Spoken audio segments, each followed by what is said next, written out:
Tēnā koutou, tēnā koutou, tēnā koutou katoa. Welcome to Kōrero With Vaishali, where everyone comes to love, laugh, live the moment and inspires all to do the best and be the best version of ourselves. So, today we are on Kōrero With Vaishali, elections for the Hamilton, Kōrero. So who is here today? I know, you all are excited. Is it someone who is already councillor? Or is it someone who is standing for the councillor? Or is it someone who is standing for the mayor? Or is it someone you've been asking me for a while to bring them on Kōrero With Vaishali? Who it is, who he is, who she is. Okay, so let me reveal. Today for elections for the Hamilton series, we have Tim Macindoe. Shall we welcome him? Who is Tim Macindoe? You all know who he is. So Tim is standing for the mayor of Hamilton, and he is already a city councillor for East Ward, and he is deputy chair for infrastructure and transport. Tim has been former MP for Hamilton West and former Minister of Customs, former Association Minister of Transport, and Association Minister of Education, and much more. He's done a lot. He's been in politics for ages, as far I know. So, shall we welcome him without any delay, and let's find out and let's hear from him more about himself, what he is and what he has done for the city and for the country. Let's welcome Tim Macindoe. Namaste, Sat Sri Akal, Morena. Good morning, Vaishali, and thank you very much for the opportunity to join you on your podcast. Oh, thank you, Tim. That's really great. Thank you. Yes, it's my privilege and it's my honor to have you here on Kōrero With Vaishali. And yes, so shall we get started? Absolutely. All right.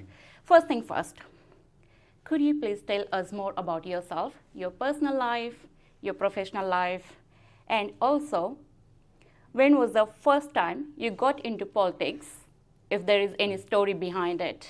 Right. Well, my personal life, I'm married to Anne. I have a lovely wife. We've been married for 36 years now.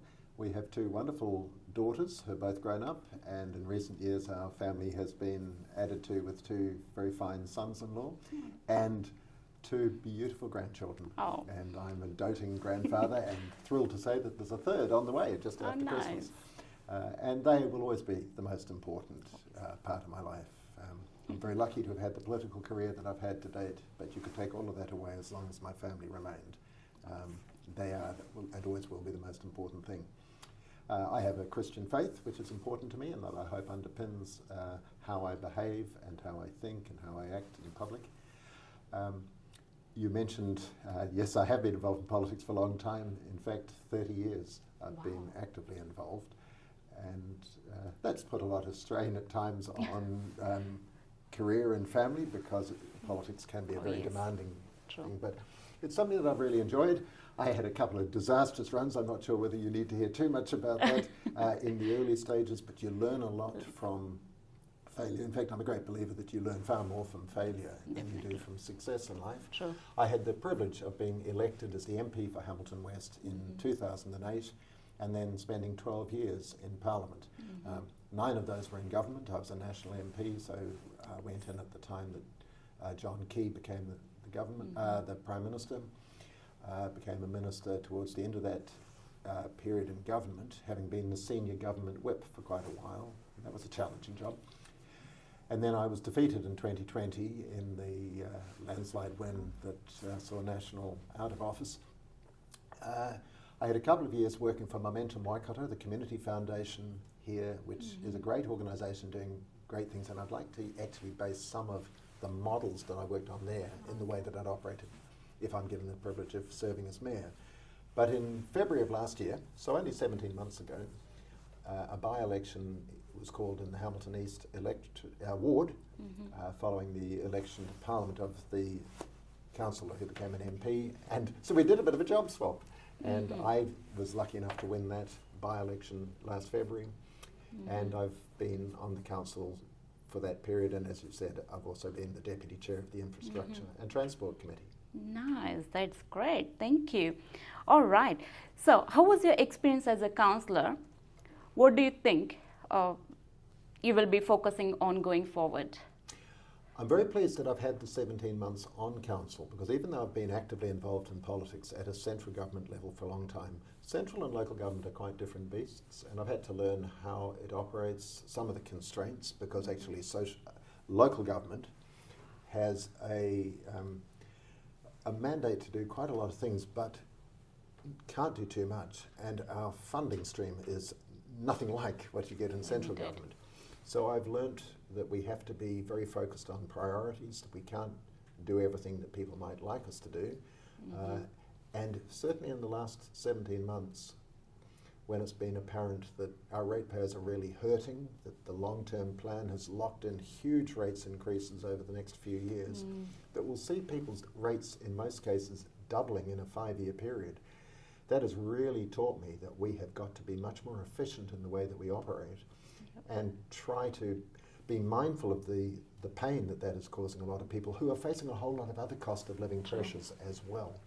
So as I say, I'm glad I've had that experience, and I'd like now to be in a position to be able to put that experience to good use as we set the priorities for Hamilton for the future.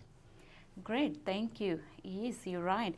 Actually, my next question is, you're the MP from the National Party. What is the reason for you coming to Hamilton as a councillor, then going for mayor? What inspired you to stand for mayor? Right. Well, I didn't grow up in Hamilton. I actually came from that little northern suburb of ours called Auckland, but we've been in the Waikato now for over 30 years, and we love Hamilton.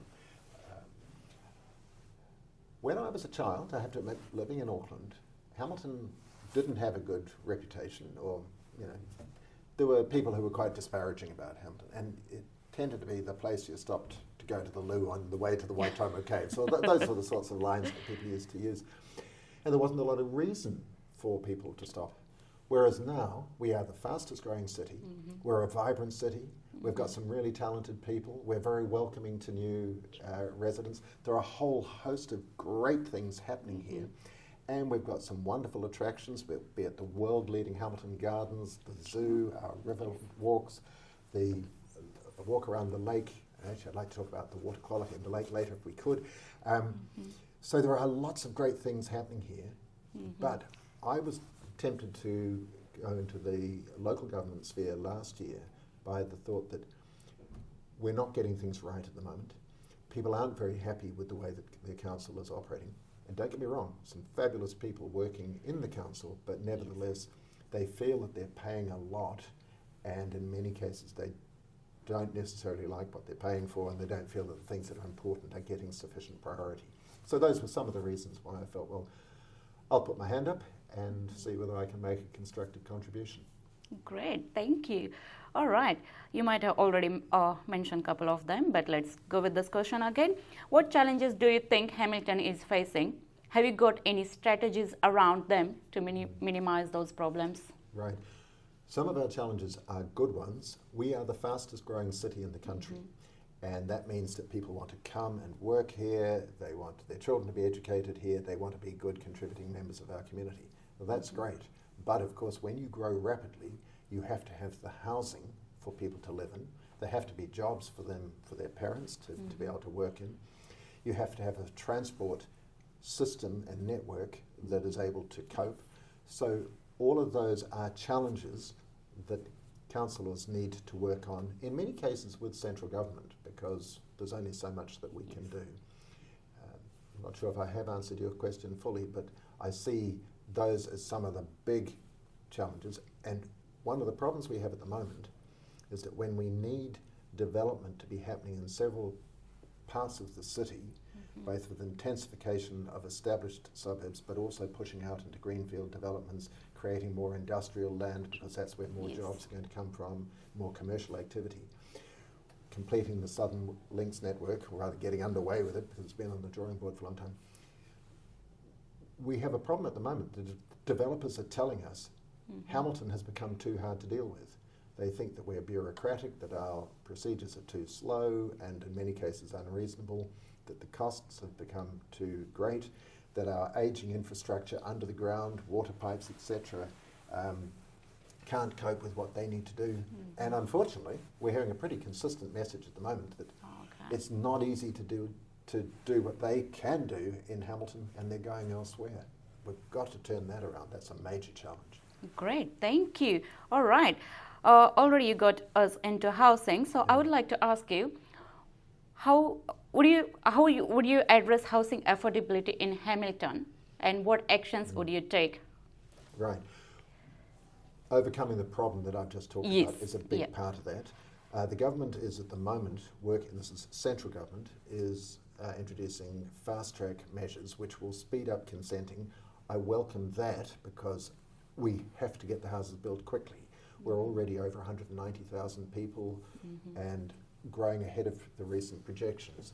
So working with central government to ensure that we can access whatever assistance is needed from them is important. If I go back to the point I made before about developers, I would see that as a crucial priority for whoever the next mayor and councillors are to fix the problem that we've got at the moment where they say you're too difficult to deal with. There's always going to be a bit of a tension because ratepayers don't want to be paying for all the sorts of things that they might feel that developers should pay for it, but developers won't do things if they feel that the burden is too great on them, so we've got to get the balance right there. But absolutely pulling all the levers that we can to ensure that development is happening in a balanced way across the city is really important. And I'll give an example. When I was the MP for Hamilton West, one of my proudest achievements, and I'm not saying I did it all on my own, that's not how politics works, but as the MP for Hamilton West, I advocated for a very long time for more investment into the south and west of the city. We're sitting up here today in Rotorua, which is a fabulous location, beautiful library that we're in. There's been a lot of new housing here in recent years. All of that is good, but it's created some imbalance and all sorts of challenges with congestion, etc. out here, whereas the southwest was not receiving very much investment at all. And so for a long time I had argued we need to be able to revitalise the southwest, and I put the case that we must be able to get the Peacock subdivision underway. It had been on the drawing board for a long time. So I was absolutely delighted when in 2016 the government that I was a part of allocated a very sizable chunk of the Housing Infrastructure Fund to Hamilton as one of New Zealand's fast-growing cities, and that has enabled much of what is now happening in Peacock. Unfortunately, the houses are not being built as fast in Peacock as I would like them to be, but we've got the beautiful new bridge going over there, we've got some very good infrastructure that Council has provided. We now need to unlock the other things that are holding that development back to get balanced growth across the city. Great, thank you. All right. And we already got into, I think, next part as well, which is rates. Yeah, looks like, you just, well, we're going in right track, which is great because this is the hot topic in the city at the moment. And as you already mentioned, yes, public is crying about it, I would say. Rates, rates, and rates. So, what do you think? What are your thoughts on these rates? And what you are going to do? Is there any room for rates to be reduced in a way that every common man, or I would say middle class person, can afford them? When I joined council last year, we were in the beginning stages of working on the long-term plan. That's the 10-year plan for the city, and a whole lot of budgetary decisions are made. It's reviewed every 3 years and updated at that point. I became increasingly concerned as I both listened to the submitters and read what they were submitting to us, that we as a council were not sufficiently taking notice of some of the very real concerns that they had. And when in the end decisions were being put forward that we're going to lock in those huge double-digit rates increases for every year for the next few years, while I accepted that a lot of those increases were reflecting things that we have to face up to that are expensive, nevertheless, I did not feel that we were paying sufficient attention to the need to reduce our focus onto core priorities only and to eliminate waste. And I have seen, while I've been a councillor, a lot of examples of wasteful expenditure. And I could document some of them, which would only amount to tens of thousands of dollars up to millions of dollars. But when you add them all together, That is a lot of money that I believe can be recouped, and so that will be a priority for me. It's one of the reasons why I actually voted against the long-term plan, because I wasn't comfortable that we'd done enough to recognise the needs of ratepayers. I should probably stop there, because I suspect you might be about to tell me I've answered your next question as well. Just the time we have to look at, but I would love to know more and more whatever you had to say, but unfortunately we had the time we had to look at. All right.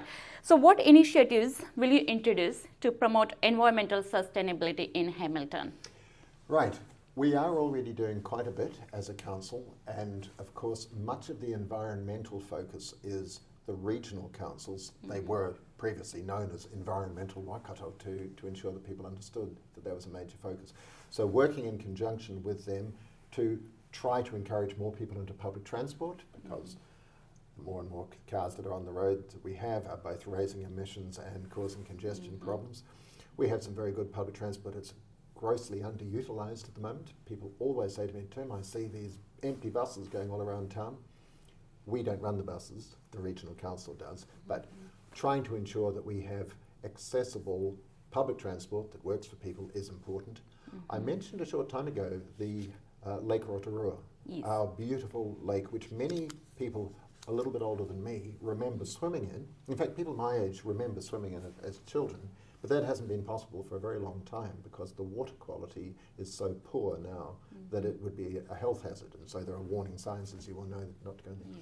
I'm part of a group, both some existing councillors and a number of other concerned citizens who are looking at doing what we can to restore water quality at Lake Rotorua, because it's a dream of mine that even if I don't get to swim in it myself, that my children and my grandchildren will, because it's just such a beautiful feature in the city. People love sailing on it. We have waka that often compete on it. So it's great to see people above the water, but it's not safe to go underneath. So that's another environmental initiative that I think is very important. I've always taken a fairly pragmatic approach to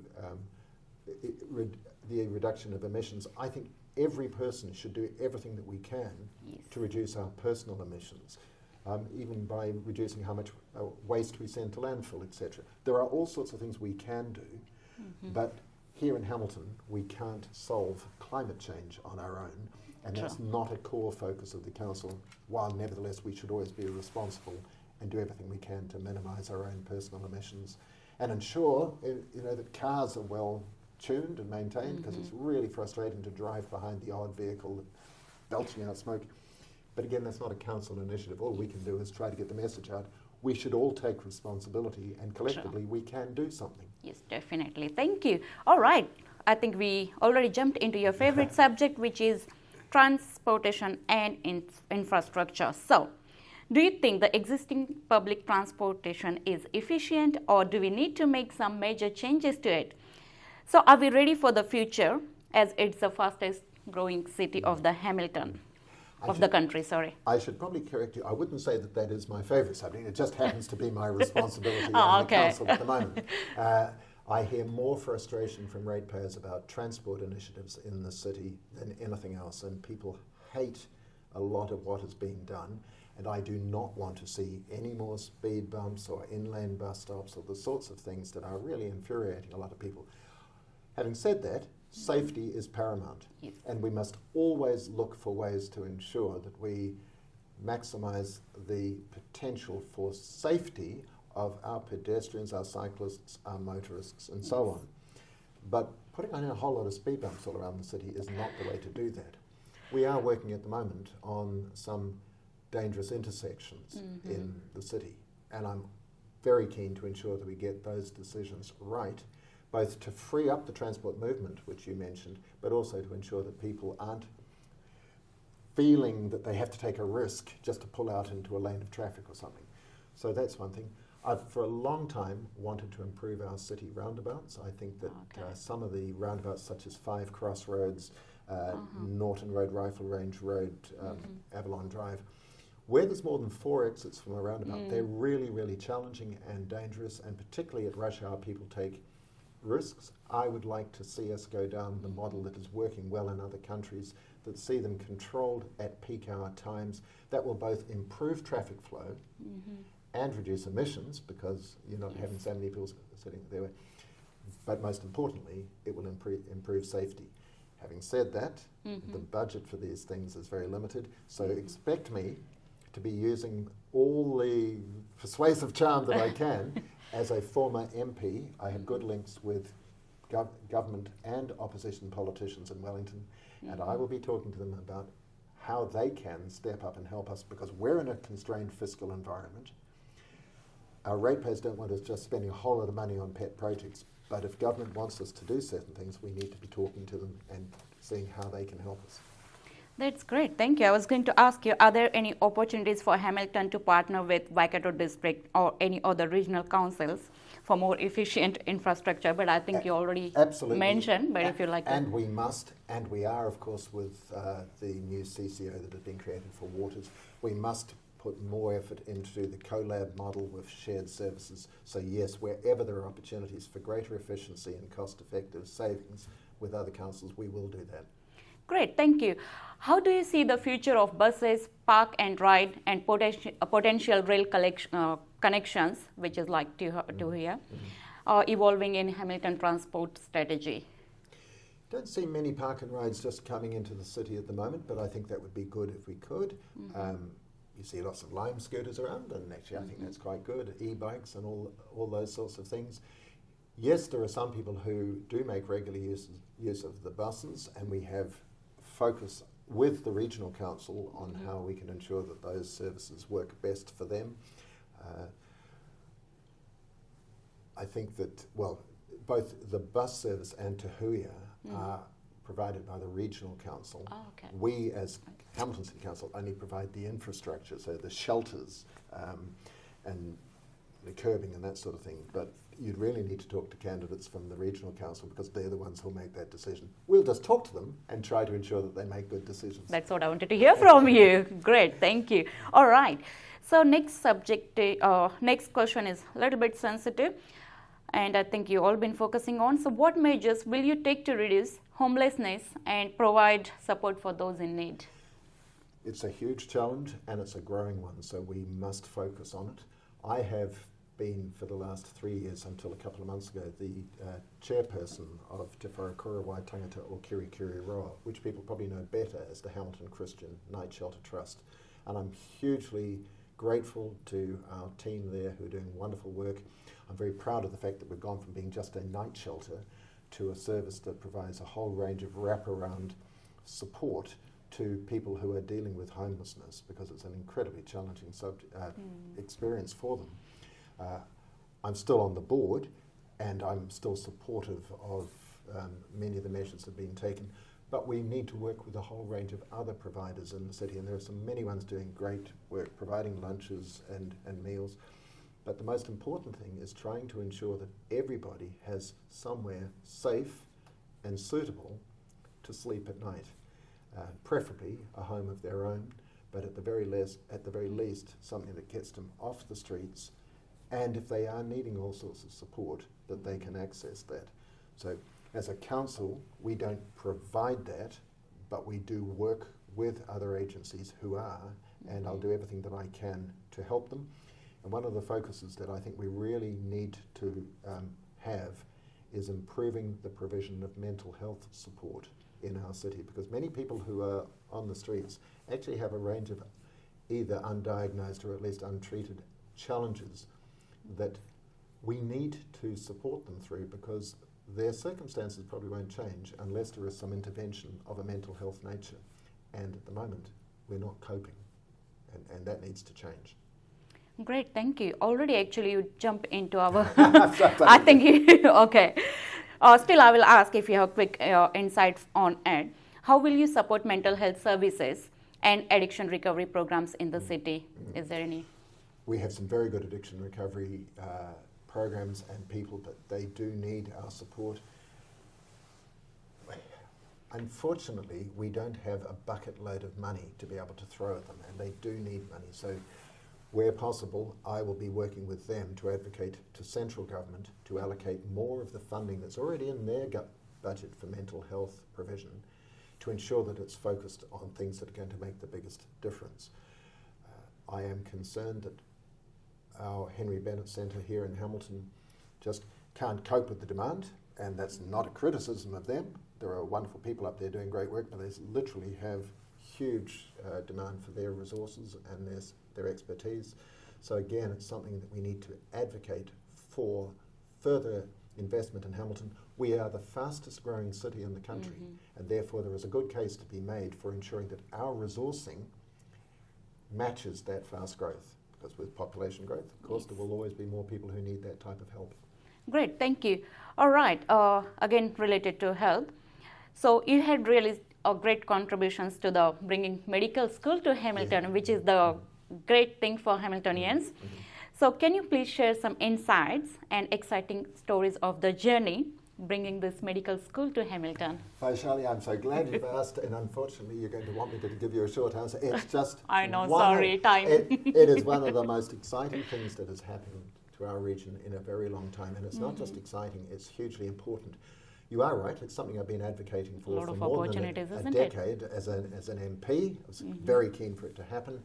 And in more recent times, I have had a part-time contract with the University of Waikato to act as the ambassador for the medical school. Okay. So I've been out talking to a lot of territorial authorities and some potential funders about it. New Zealand has a critical shortage of GPs.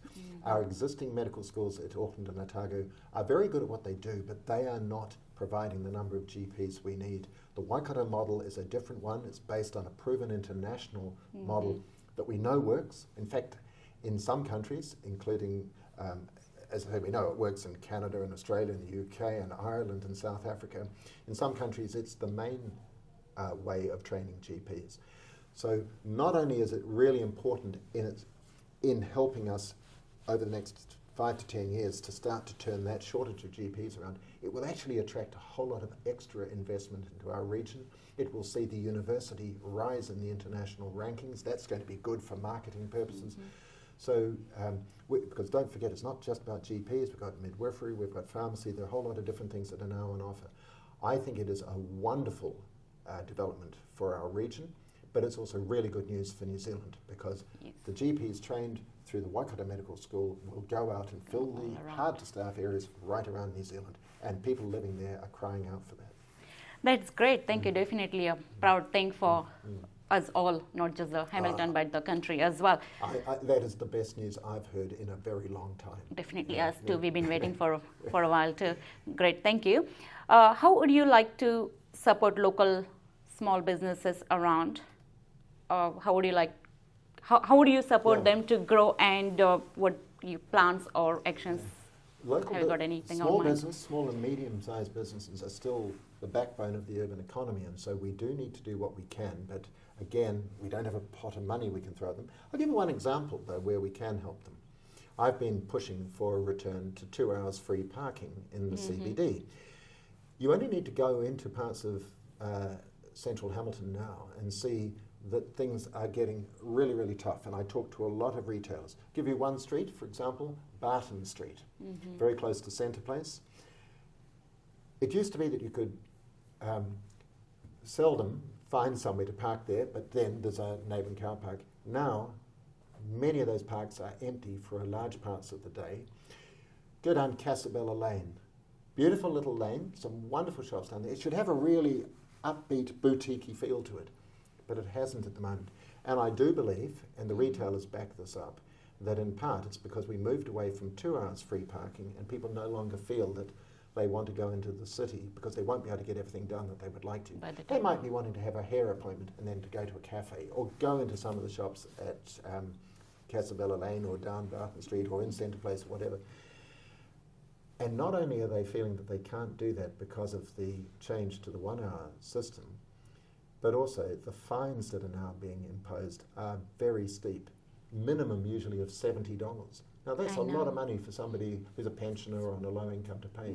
So while it won't solve all of the problems overnight, I do actually believe, and the retailers are telling me that this is true, that by returning to the former system, that will be something significant that we can do for them. But we do also need, because that in itself isn't going to solve all of the issues, we do need to ensure that the CBD is an attractive place to visit.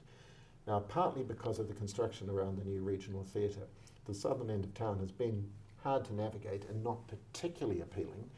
Whereas that should again be really vibrant. It's our hospitality sector. When the new theatre opens, and I'm a huge advocate for it, it's going to be fabulous.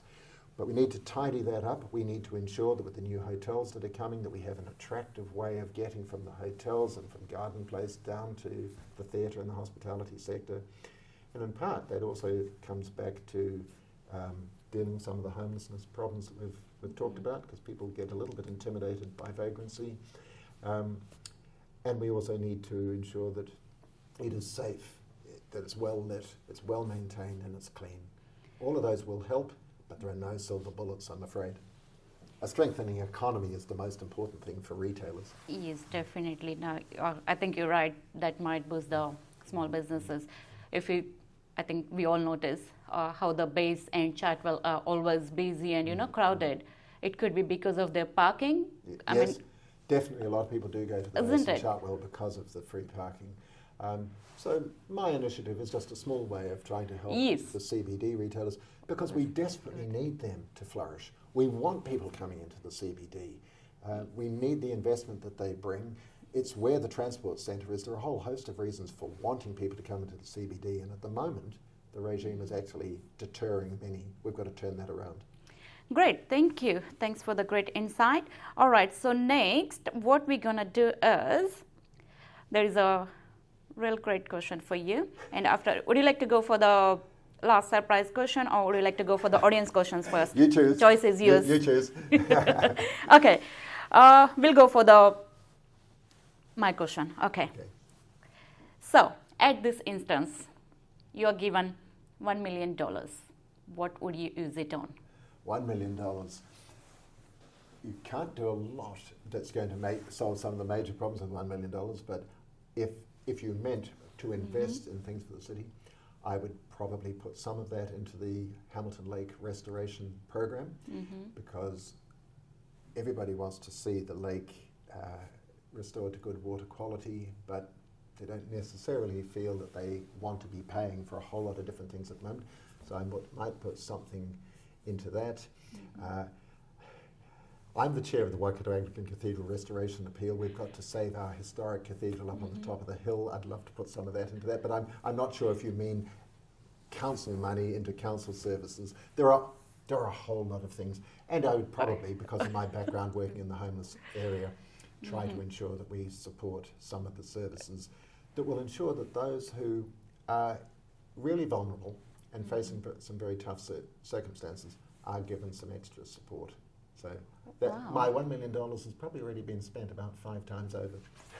Actually, until now, whoever I had, they thought that 1 million wasn't really enough. But you gave me really great insight, and you said that it's a lot, and you are literally like you put into 3 places. Great. Well done. Thank you. I appreciate the fact it's only a start, but you've offered me that. You have to start to get there. You've offered me some. I look forward to collecting, and I'll go out and make it happen. I wish I had that power, but I just wanted to know what would you spend it on. All right. Thank you, Tim. So let's get into the audience questions. All right. So we have Wendy here, who says cost of living.